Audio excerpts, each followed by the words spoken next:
11 people have died and dozens have been injured in a crowd surge outside an Indian cricket stadium. The stampede occurred as thousands of fans massed on the streets celebrating the Royal Challengers Bengaluru's first Indian Premier League title win. Let's get more on this with our South Asia correspondent Meghna Bali, who is in Delhi. Meghna, good to have you with us today. Now, what can you tell us about what sparked this stampede in the first place? Yeah, Girish, look, this was meant to be a euphoric moment for the fans of the Royal Challengers Bengaluru.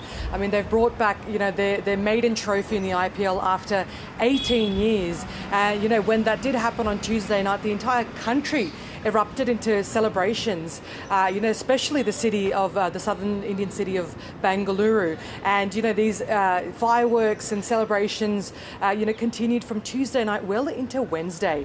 When the Royal Challengers, tweeted out that there was going to be a victorious, victory procession throughout the city later that day, that, understandably got many thousands, hundreds of thousands of fans quite excited, and they started thronging into the streets.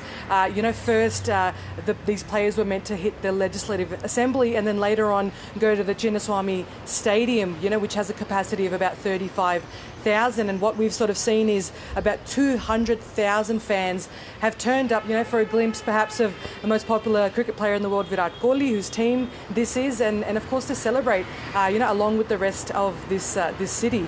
And, what's happened is against what we're hearing is against the wishes of police. This, victory procession was held across the city. Authorities wanted, a little bit more time to plan so they could do it on Sunday. It's, for reasons that are unclear right now, it's gone ahead anyway. And, what's ended up happening is people have thronged outside the stadium, climbed the walls in this excitement to see their players and the trophy. They've started breaking through barricades, and then that's when you've started seeing panic and confusion erupt, amongst this crowd of hundreds of thousands. And that's where you've seen these tragic, images of people being trampled on, unconscious on the ground, bodies being taken to ambulances and the like. And, as you said, there are 11 people dead, dozens injured. It's absolutely, tragic. And we have seen several of such incidents this year alone, leaving many to ask why stampedes and crowd crushes like this keep happening.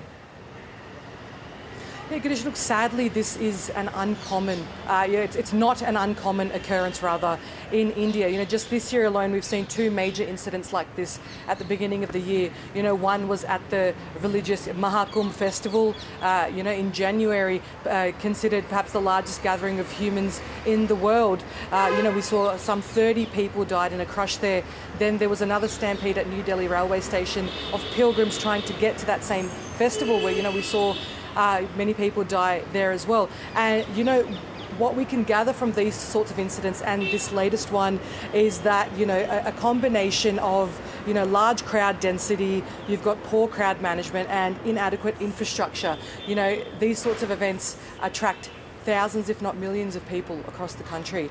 And, these sort of spaces are not, equipped to handle such large groups of people. And all it takes is, a rumour, confusion, police action to really create panic amongst these crowds. And, one thing to note is, despite regular occurrences of these stampedes, authorities really do not, enforce safety protocols, in the way that perhaps they should, and learn from these. And what we've seen in this particular incident is, many, unwilling to take responsibility of whose, fault this actually is. So that sort of combination, is unfortunately deadly.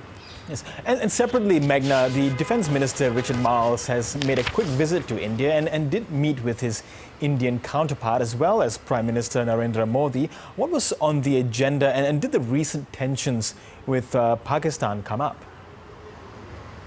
Yeah, that's right. Look, the Deputy Prime Minister Richard Marles was in town yesterday in Delhi. It was a brief but, quite critical trip, I think, for India. This came just weeks after the worst military escalation between India and Pakistan in decades. Australia is a key defence safety partner in this region, and this tour, his stop to India was part of a wider regional tour, his intention to bolster defence ties in the Indo-Pacific.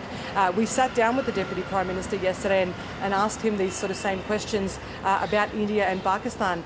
And, you know, while the Deputy Prime Minister was hesitant to perhaps explicitly endorse India's operation in Pakistan, he did, condemn terrorism in all its forms, and he did commend India, for stopping military action, calling it an act of leadership. I did ask him the question whether India had asked Australia to, perhaps wind down its military cooperation with Pakistan. While the Deputy Prime Minister didn't directly answer that question, he did say that Australia's relationship with Pakistan was modest. And he did say that, Australia was looking to further bolster ties with India because, it held such an important strategic relationship. So lots on the agenda yesterday, but quick trip. Okay, Meghna Bali in Delhi, thank you so much. Thank you.